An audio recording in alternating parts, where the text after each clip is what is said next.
everybody, welcome back to Goodnight Lighthouse. I'm Miss Dorothy and I'm here to read you another story.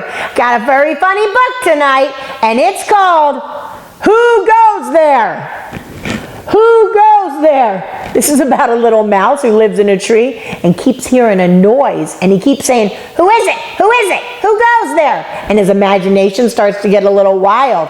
But when he finds out who it is, things get a little better. Are you ready to get inside this book with Miss Dorothy so we can find out who goes there? Good. I need you to sit up and listen up because here we go. Who Goes There? Written by Karma Wilson, illustrated by Anne Currey. Louis Mouse lived all alone in a very small hole at the bottom of a very tall tree. When the first chilly howl of winter bellowed through the trees, Louis stuffed his nest full of leaves and twigs and grass. Louis lives in that tiny hole under the tree, and he's getting ready for winter. "My nest is warm," squeaked Louis. "My nest is cozy. But something is missing. What could it be?" Of one thing Louis was sure. A long, long winter was coming, and coming soon. "Ah, well, I will stay snug inside, nibble seeds, and sing along with the wind." Louis is very comfortable in his home, but something's missing. But suddenly, over the wind's song, Louis heard something he'd never heard before. Scritch, scratch, tap, tap, tap. Scritch, scratch, tap, tap, tap. Louis shivered. His whiskers twitched. What could it be? Louis puffed his chest up and roared, "Who goes there? Who could it be? Who scritches and scratches and taps at my tree?" Louis is being very brave. He wants to know who's making that noise. "Is it an owl? A great horned owl? A great horned owl who is on the prowl?" He's imagining that it's a big, scary owl coming to get him. He tiptoed to his door and peeked outside. He peered into the door, dark, and saw nothing. Slam! He quickly shut his door and skittered to his bed. "I must try and get some sleep," Louis decided. But just as he drifted into a dream... Scritch, scratch, tap, tap, tap. Scritch, scratch, tap, tap, tap. His eyes popped open wide. He clutched his tail tightly. What was that noise? "Who goes there? Who could it be? Who scritches and scratches and taps at my tree?" hollers Louis, getting braver. "Is it a cat? A sneaky old cat? A sneaky old cat who is scratching like that?" Now he's imagining that it's a big cat coming to get him. His imagination's getting carried away with him. Once again he tiptoed to his door and peered into the vast dark night and saw nothing. All he heard was the wind. Since he knew he couldn't possibly sleep, Louis made a cup of raspberry tea with honey. He tried not to think about the strange noises. "My nest is warm," said Louis, "and my nest is cozy. But something is missing. What could it be?" His thought was rudely interrupted. Scritch, scratch, tap, tap, tap. Scritch, scratch, tap, tap, tap. "Oh, no!" moaned Louis. He gathered all the courage he had left and hollered in his biggest voice yet. "Who goes there? Who could it be? Who scritches and scratches and taps at my tree?" He's getting very brave and very bold now. Then he whispered, "Is it a bear? A big hairy bear? A big hairy bear who is tapping out there?" Oh no, now he's worried it's a big giant bear coming to get him. Louis lit a lantern and tiptoed to his door. Slowly, slowly, slowly, step by step, he crept into the cold, windy night. Until around the tree he went, slowly, slowly, slowly. "Who is it?"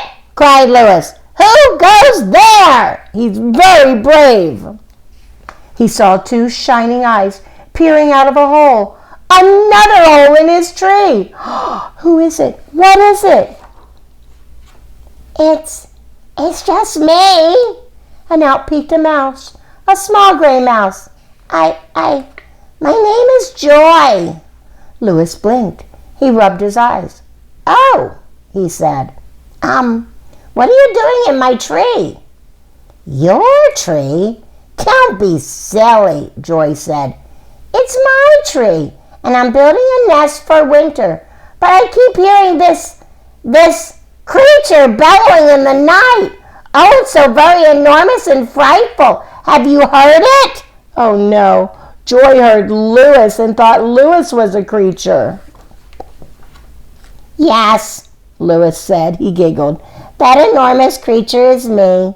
I'm Louis. I heard scritching, scratching, and tapping, and was afraid it might be an owl or a cat or even a bear. I yelled in my biggest voice to scare it away. Joy laughed. Oh, no. Now that I get a look at you, I don't find you scary at all. They both chuckled. You don't seem scary at all either, said Louis. I have an idea, Joy. If you'd like, you could take a break and come to my house for a visit. I have raspberry tea with honey. Oh, that's so nice. Joy said, that sounds lovely. I can bring some cross-top buns. So Louis led the way to his house. As they sat sipping tea and nibbling buns, Joy looked around her new friend's nest. This home is warm, she said. This home is cozy. Louis smiled. Yes, something was missing, but now this home is perfect. Yay! Louis found a friend. That's who goes there. It was another mouse living in the tree who just wanted to be a friend. Louis was so afraid of the noise, he wasn't going to open the door. He thought it was an owl, and he thought it was a bear, and he thought it was all these scary things, but it was another mouse, and she just wanted to be a friend with him. And he kept thinking that something was missing from his cozy home. It was a friend. That's what he needed to be happy. He needed a friend. We all need friends, and sometimes we got to be willing to look for them because they might not always be what we think they are. He was so worried that whatever he heard was going to hurt him, but when he found out, he realized it's a friend. He had nothing to be afraid of. I love when people find new friends. You know that. You know that Miss Dorothy loves having friends. And I love when you find a friend, and I love when Louis found a friend, and I love when I get a new friend. It's so important to be willing to be a friend. Remember, I told you before that the Bible says that if you're friendly, you'll get more friends, and that's what you need to be. When you meet somebody new or see somebody that you might not recognize, and Mom says it's okay to talk to them, be friendly. Because if you're friendly, then you're going to find a friend. I hope you'll remember that tomorrow, because tonight it's time for my friends to get into bed. I need you to get under your covers, get cuddled up, curled up, ready for a really good night's sleep. And whatever you do tomorrow, be friendly. Be friendly to the people you meet. Be friendly to your mom. Be friendly to your dad. Be friendly to your teacher and the people at school. Be friendly, and you'll find more friends. And whatever you do, obey, and obey right away. And then come back and see Miss Dorothy. I'm going to be sitting right here, ready to read another book to my friends, to you. Bye! Thanks for reading with Miss Dorothy. I hope you enjoyed this book, and I hope you'll come back soon to read another. What's your favorite book? Drop Miss Dorothy a note and let me know. I'll go find it, and I'll read it to you. Be sure to subscribe, like, and share. I'll see you soon.